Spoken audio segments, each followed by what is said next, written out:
Lucy. I hope you guys are doing well.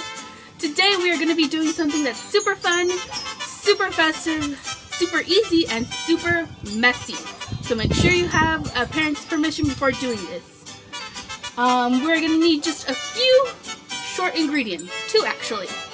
One which is conditioner, which I'm sure we all have in our house. And the second one is corn flour. Now, if you come from a Hispanic household, you most likely already have this in your house. It's called maseca. But if not, it's very simple, very cheap, and we're going to be doing some cool stuff with it. So without further ado, let's get started. Okay, so to begin with, we are going to take our... What is this?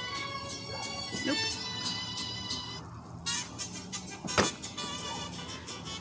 Okay, so to begin with, we are going to take our maseca and our conditioner. I like using a conditioner that has a nice scent because then our Play-Doh is going to be scented, which is really cool. So I'm just going to take a scoopful of maseca or corn flour. You can use as little or as much as you want.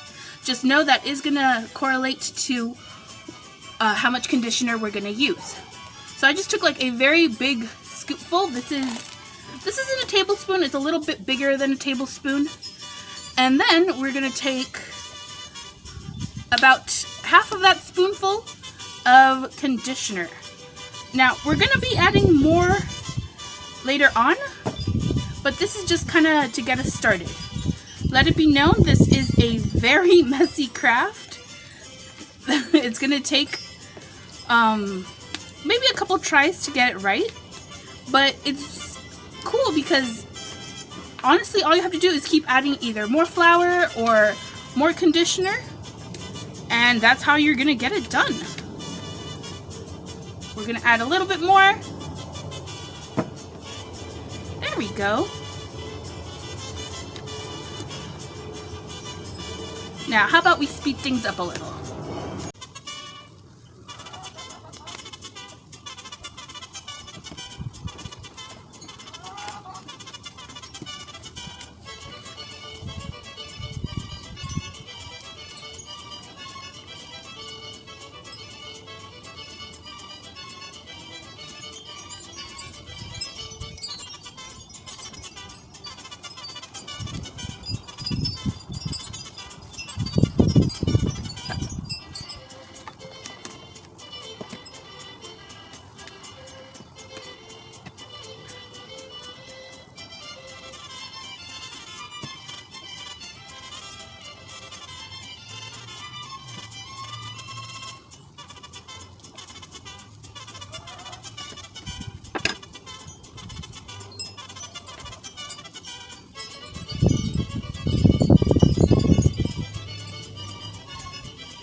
So, now that we are done mixing our Play-Doh, we're gonna make some very cool things, which is alebrijes. Now, in Coco,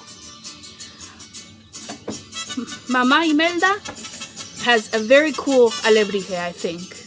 It's like a leopard with wings, and she's huge, and her name is Pepita. And then Miguel himself has the Cholo dog, Dante, as his alebrije. And so I've decided I'm going to make something related to them. Maybe like a dog with wings or a cat. It can be anything you want. Now, off camera, I've made green and yellow Play-Doh as well. So then, let's get started on alebrijes. Now, let's do a brief history of where alebrijes come from. So, it is said that a artisan named Pedro Linares in the 1930s, he was a piñata maker, he made masks, he made all sorts of things. And one night, he became very, very ill. And he had a very high fever. And in his high fever, he had a very strange dream. He dreamt that the clouds and the trees and all the nature around him was turning into these weird animals that he's never seen before. And they were colorful and bright, and they all kept chanting one word. Can you guess what that word is? That's right! Alebrijes! They kept chanting, alebrijes, alebrijes. And when he woke up, he thought, I'm gonna make what I saw in my dream. And so he started creating these creatures out of paper mache, and they were weird and wonderful and had all these colors to them. And one man noticed his art, and he's like, hey, I like what you're making. I want to put it in my gallery. And from there, some very famous artists took note of it. Now, one of them, I'm sure you guys know, Frida Kahlo, she also came out in Coco, was enamored with his weird, strange sculptures. And slowly more people started just being fascinated by what he made. And they wanted to try it too. So they started making it out of more paper mache, out of wood. And it just kind of became part of Mexican culture. Isn't that so cool? That one little thing that you dream of and you create can change, honestly, impact so much of a culture that you don't even realize is going to impact. It's something that I thought was really cool, and that's why I decided to to make alebrijes. So, currently mine is like a doggy head, sort of, and then like a people body. But yours can be honestly whatever you want. The only limit is your imagination. So, let's keep going.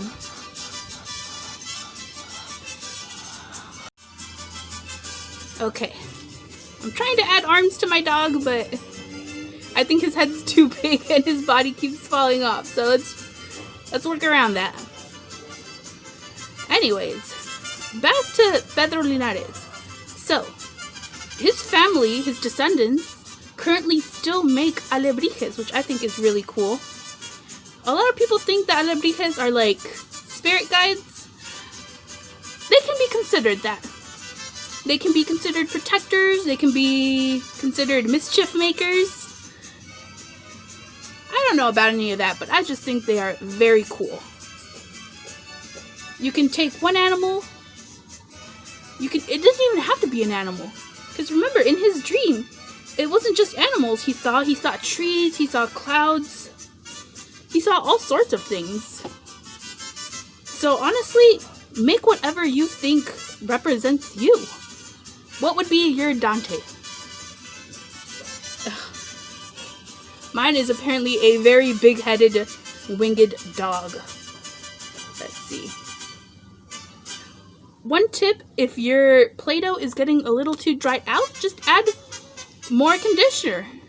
And it'll fix the crumbliness. Look at him.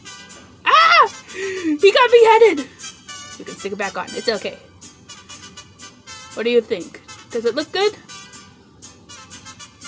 I think it looks good.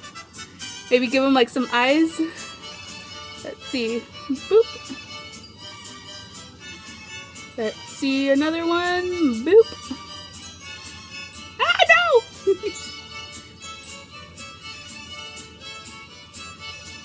There we go. I hope you guys try this out because it's honestly really, really fun. I hope you guys honestly just explore cultures that aren't of your own. This is something that I genuinely love and that I love sharing with you guys. So I hope you guys liked it.